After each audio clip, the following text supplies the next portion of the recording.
আরে গুলিস্তান কেমন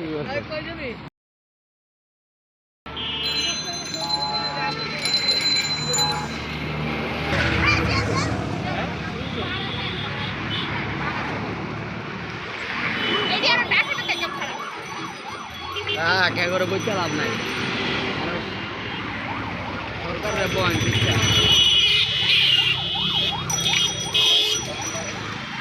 মাথাও লেগেছে সকাল সকাল এত লোক দিতে হবে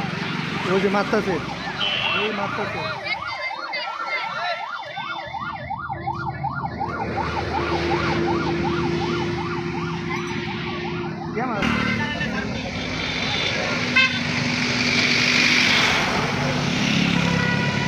ভাই যাইয়া সারা দেখে টাইম লস করে লাভ নাই